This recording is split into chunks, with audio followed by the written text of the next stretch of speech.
Halo, Assalamualaikum warahmatullahi wabarakatuh. Semoga kita selalu dalam keadaan sehat dan semangat untuk melakukan aktivitas sehari-hari.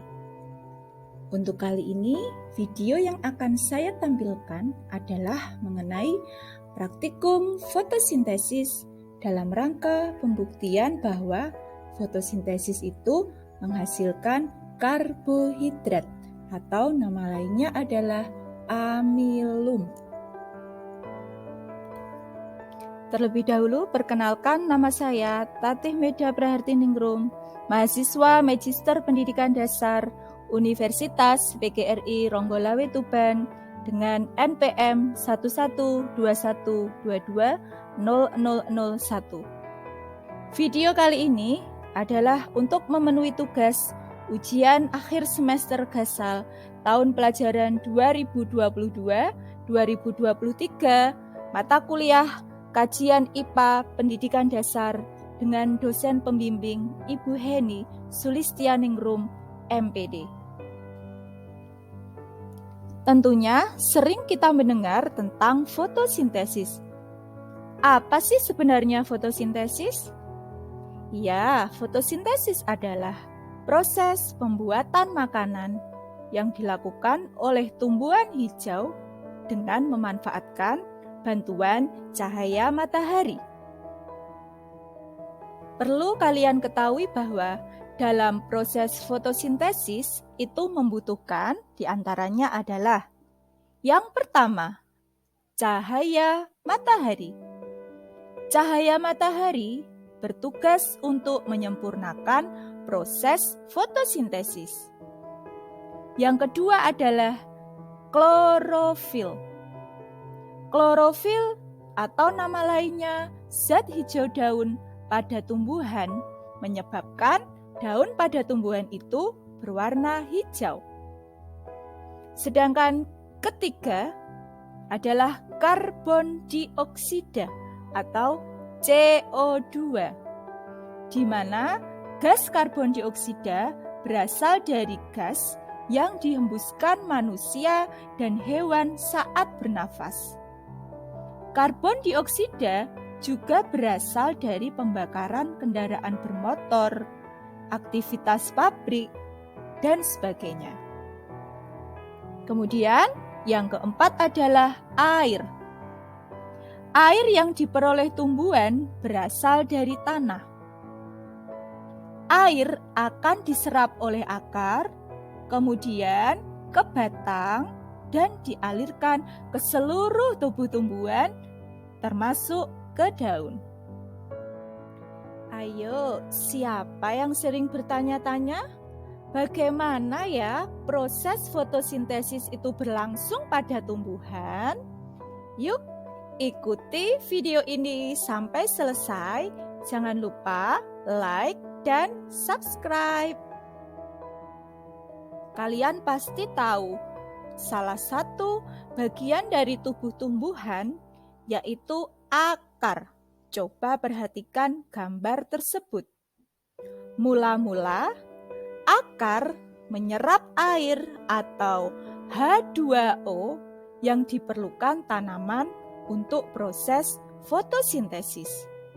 Selain air, akar juga menyerap mineral dari dalam tanah, yang nantinya air dan mineral tersebut akan dibawa ke bagian daun. Lalu, apa yang terjadi?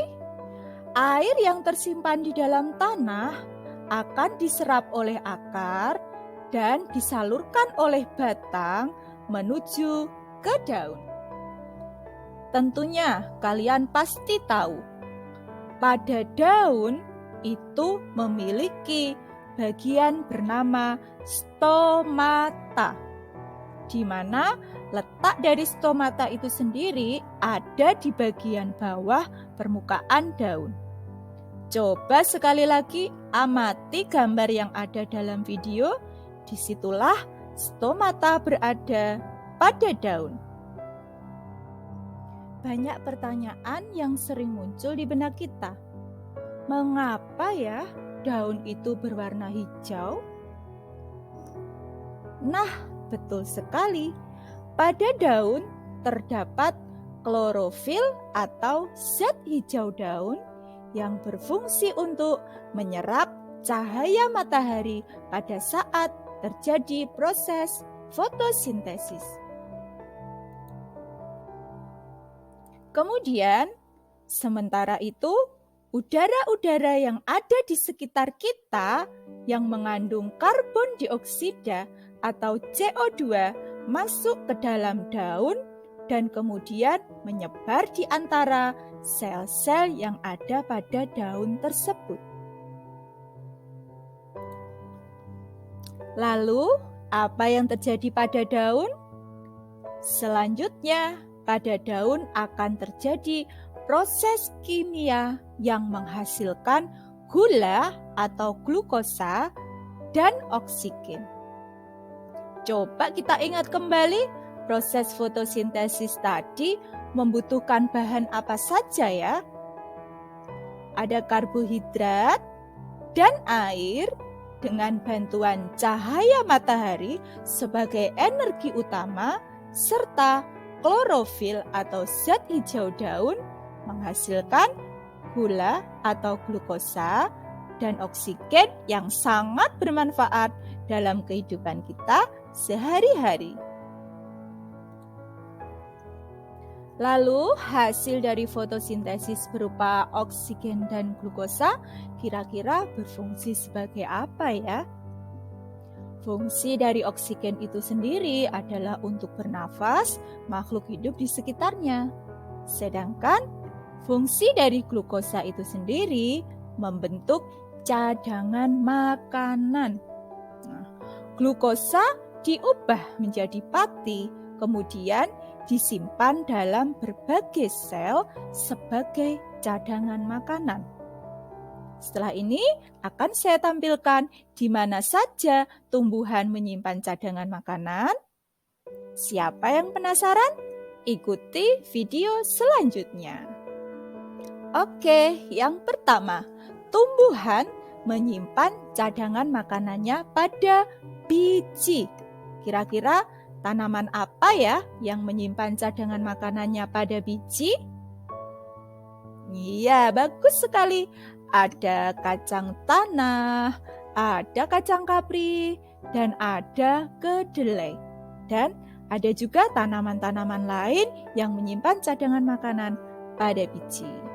Coba nanti temukan di sekitarmu tanaman apa ya yang menyimpan cadangan makanannya pada biji. Perlu kamu ketahui bahwa selain tanaman itu menyimpan cadangan makanannya pada biji, ternyata juga dapat menyimpan cadangan makanannya pada buah. Contohnya, buah yang sering kita makan sehari-hari. Ada buah mangga, ada buah jeruk, ada nanas, ada apel, dan ada buah-buah yang lain. Dan ternyata tanaman itu tidak hanya menyimpan cadangan makanannya pada biji dan buah. Ada nih jenis tanaman yang menyimpan cadangannya pada batang. Contohnya adalah tebu yang rasanya manis, digunakan oleh manusia untuk pembuatan gula, serta pohon sagu. Tumbuhan perlu kamu ketahui juga ada yang menyimpan cadangan makanannya pada umbi akar. Nah, siapa ya yang bisa menyebutkan contoh-contoh tumbuhan yang menyimpan cadangan makanannya pada akar? Betul sekali, ada wortel, ada bengkuang, ada juga lobak yang bentuknya seperti wortel berwarna putih. Kamu tentunya bisa kan menyebutkan contoh-contoh yang lain selain 3 tanaman tersebut?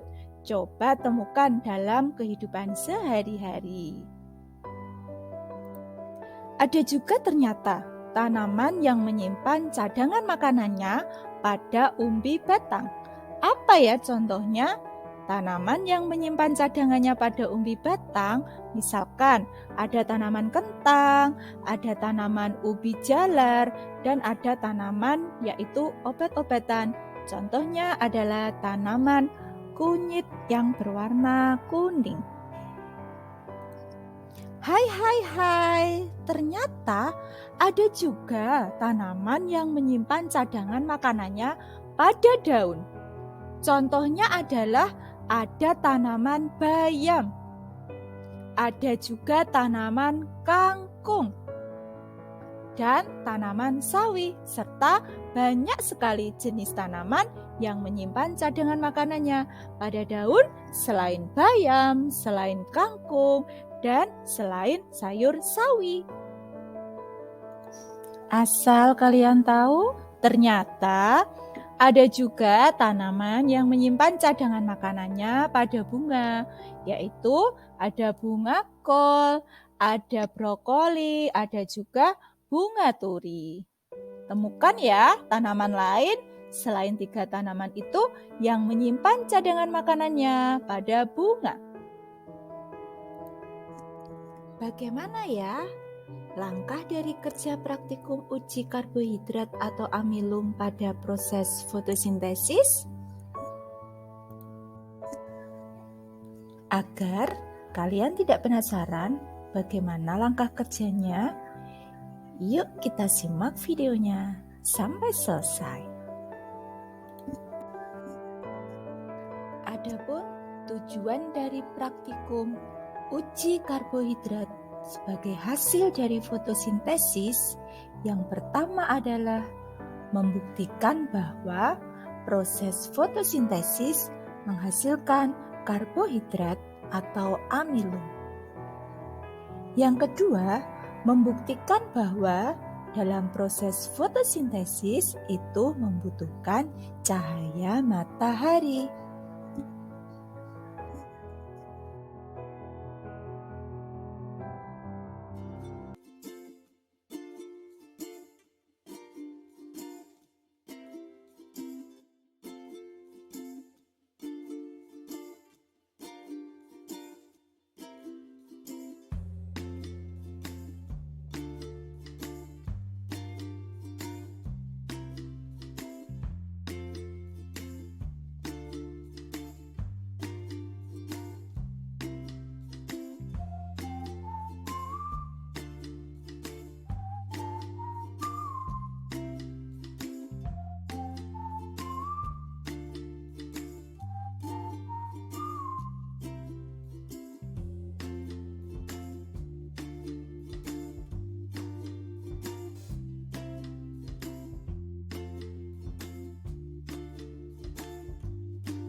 Setelah melakukan praktikum uji karbohidrat atau amilum, maka dapat disimpulkan bahwa proses fotosintesis menghasilkan amilum atau karbohidrat dan memerlukan cahaya matahari.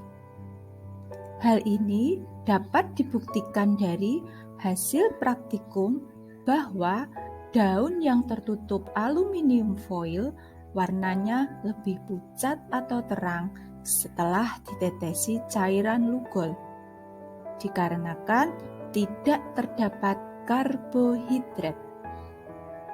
Penyebab tidak adanya amilum atau karbohidrat ialah pada bagian itu tidak mengalami proses fotosintesis karena tidak mendapatkan sinar matahari yang cukup.